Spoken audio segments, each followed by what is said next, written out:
किराएदार बेटा। उठ जा नालायक, सुबह के 8 बजने को है। तुझे एग्जाम नहीं देना क्या? थोड़ी देर और सोने दीजिए ना पापा। तू उठता या फिर मैं तेरे ऊपर पानी फेंकूं? रोज गधों की तरह सोता रहता है, पेपर की कोई टेंशन ही नहीं है।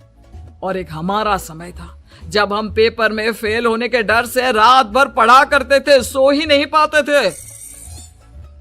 तो क्या आप उसका बदला मुझसे लेंगे? मैं 15 मिनट बाद उठ जाऊंगा, आप प्लीज जाइए, मुझे डिस्टर्ब मत कीजिए। इतना कहकर रौनक रजाई ढककर फिर से सो जाता है। तू ऐसा नहीं मानेगा, रुक मैं अभी पानी लेकर आता हूँ। बस फिर क्या था, इतना कहकर वो भागते हुए बाथरूम में जाते हैं और पानी की एक बड़ी सी बाल्टी लाकर रौनक के ऊपर फेंक देते हैं। पानी पड़ते ही रौनक झट से उठ जाता है। ये आपने क्या किया पापा? अब तो उठेगा नहीं तो यही करना पड़ेगा ना। वैसे थैंक्स डैड, आपके कारण ना अब मुझे नहाने की भी जरूरत नहीं पड़ेगी। चलिए अब आप माँ से बोलकर मेरे कपड़े निकलवा दीजिए, तब तक मैं ब्रश कर लेता हूँ। वैसे कल ना आप एक काम और करना, नहलाने के साथ साथ मुझे ब्रश भी करवा देना। ये ब्रश करने में ना मुझे बहुत आलस आता है। रौनक की बातों से अरविंद का मुंह खुला का खुला रह जाता है। वो अपनी पत्नी कमला के पास जाता है और रौनक की हरकतों के बारे में बताता है, जिसे सुन उसकी पत्नी हंसने लगती है। तुम अपने बेटे को समझाने के बजाय हंस रही हो। रौनक बच्चा है, धीरे धीरे सुधर जाएगा, आप क्यों उसके पीछे पड़े रहते हो? अभी नहीं सुधरेगा तो कब सुधरेगा? 10वीं क्लास में है रौनक, वो अब कोई बच्चा नहीं रहा। अरविंद की इतना बोलते ही वहाँ रौनक भी आ जाता है। क्या डैड, मैंने आपको एक काम दिया था, वो भी नहीं हुआ आपसे। अरे क्या हुआ बेटा? माँ, मैंने डैड से बोला था कि वो आपको बोलकर मेरे स्कूल की यूनिफॉर्म निकाल दे, लेकिन मेरे पीछे पड़ने के अलावा इनसे एक काम ढंग से नहीं होता। देख रही हो कमला, देख रही हो अपने लाडले को? अरे आप चुप रहिए जी। चलो बेटा, मैं तुम्हें कपड़े निकाल कर दे देती हूँ बस। ऐसे ही साल पर साल बीतते जाते हैं, लेकिन रौनक के रवैये में कोई बदलाव नहीं आता। वो पहले से भी ज्यादा आलसी और पूरी तरह अपने माता पिता पर निर्भर हो जाता है। 2 साल बाद पता नहीं कहाँ गायब रहता है पूरे दिन, अब तक तो आ जाना चाहिए था। अरे आप इतनी फिक्र क्यों कर रहे हैं उसकी? दोस्तों के साथ खेल रहा होगा, आ जाएगा अभी। ये कोई टाइम है खेलने का? 10 बजने वाले हैं, इतनी रात में कौन खेलता है? कमला कुछ कहती उससे पहले ही रौनक वहाँ आ जाता है। मम्मी जल्दी से खाना लगा दो, बहुत भूख लग रही है। तुम्हें तब तक खाना नहीं मिलेगा जब तक तुम बता नहीं देते कि इतनी रात गए कहाँ से आ रहे हो। ओ प्लीज डैड, अब आप एसी पे प्रद्युमन बनकर मेरे सर पर बंदूक लेकर मत बैठ जाना। अपनी फालतू की बकवास बंद कर और बता कहाँ से आ रहा है। माँ अब समझाइए ना डैड को। बता देना बेटा, इनको भी तसल्ली हो जाएगी। आप बोल रही हैं तो बता देता हूँ, मैं दोस्तों के साथ मूवी देखने गया था, इसलिए देर हो गई। तो इन सब चीजों में मेरे पैसे उड़ाता है। कभी 1 रुपया कमाने के बारे में सोचा है तूने? जब देखो हवा की तरह पैसे उड़ाता रहता है। माँ अब आप इन्हें चुप करा दीजिए, वरना ना मुझे गुस्सा आ जाएगा। अच्छा क्या कर लेगा? बता ना क्या कर लेगा तू? वैसे बात तो ठीक ही है, मैं कर ही क्या सकता हूँ। पैसे तो फिर भी मैं आपसे ही मांगूंगा ना। चलिए अब ये सब बात छोड़िए और मम्मी मेरे लिए खाना लगा दीजिए। अभी लगा देती हूँ बेटा। मैं बता रहा हूँ कमला, एक दिन ये ऐसे ही बिगड़ जाएगा। उफ़ो, आप क्यों इतना पीछे पड़े रहते हो मेरे बच्चे के? बात की बाद में देखेंगे, अभी आप शांति से उसे खाना खाने देंगे। अगले दिन डैडी मुझे 10,000 रुपए चाहिए। हाँ? अब इतने पैसे क्यों चाहिए तुझे? डैड अब बिना सवाल किए कभी पैसे नहीं दे सकते क्या? जब तक तू बताएगा नहीं तुझे पैसे भी नहीं मिलेंगे। अरे अब आप अपने बेटे को पैसे भी नहीं दे सकते? नालायक, तेरी उम्र के लोग नौकरी करते हैं और एक तू है जो नौकरी करने का नाम ही नहीं लेता कभी। आप लोगों के होते हुए भला मैं नौकरी क्यों करूं?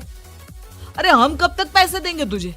तुझे भी तो अपने पैरों पर खड़ा होना होगा ना। कौन सा उधार के पैरों पर खड़ा हूँ? अपने ही तो पैरों पर खड़ा हूँ मैं।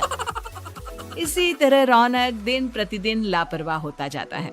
उसकी लापरवाही को देखते हुए अरविंद और कमला अपने बेटे की शादी कराने का फैसला लेते हैं और 1 महीने के अंदर अंदर ही रौनक की शादी मेघा नाम की लड़की से करा देते हैं। शादी के कुछ दिन बाद, रौनक, मुझे एक अच्छी सी साड़ी चाहिए, आप ला दोगे ना? हाँ, क्यों नहीं। कितने तक की आती है साड़ी?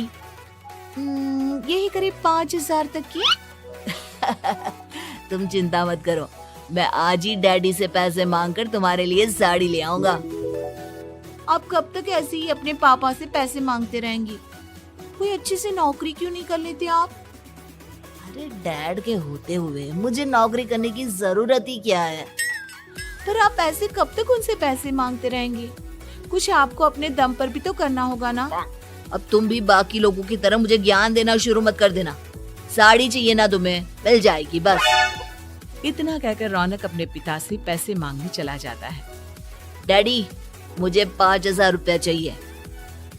अब 5,000 क्यों चाहिए तुझे? वो मेघा को साड़ी चाहिए थी। अरविंद आगे बिना कुछ कहे चुपचाप उसे पैसे निकाल कर दे देता है।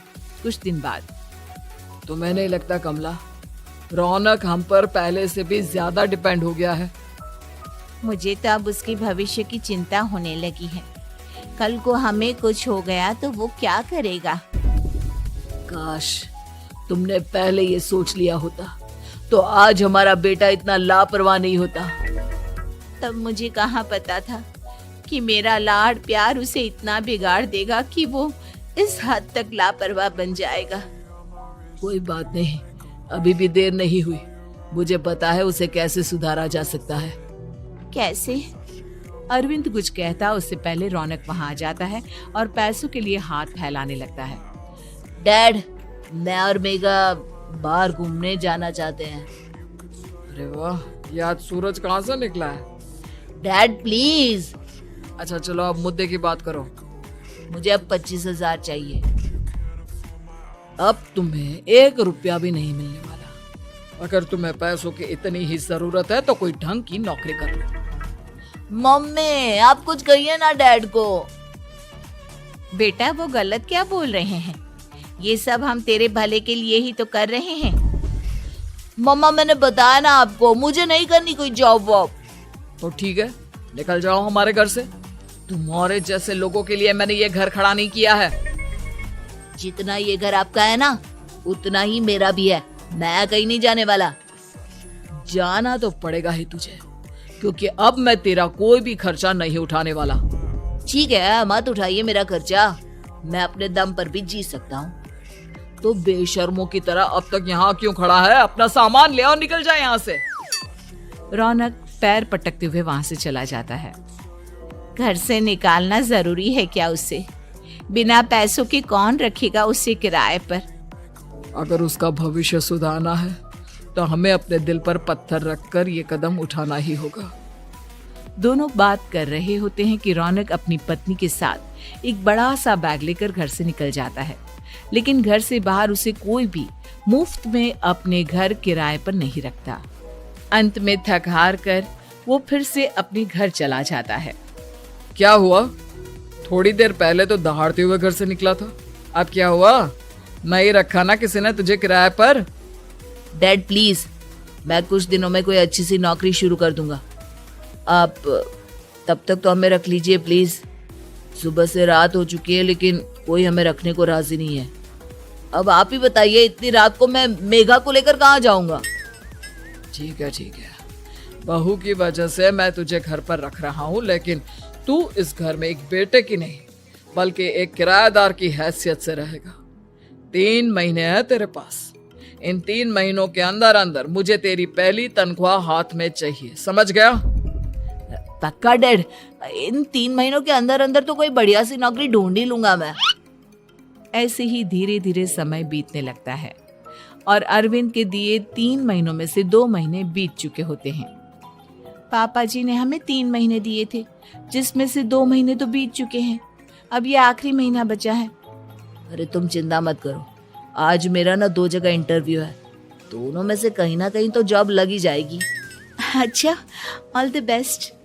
रौनक इंटरव्यू के लिए निकल जाता है, जिसके बाद शाम में रौनक घर आता है। कैसा गया इंटरव्यू? आपकी नौकरी लगी या नहीं? अरे पहले सांस तो ले लेने दो अच्छे से। बताइए ना, मुझसे तो जरा भी इंतजार नहीं हो रहा है।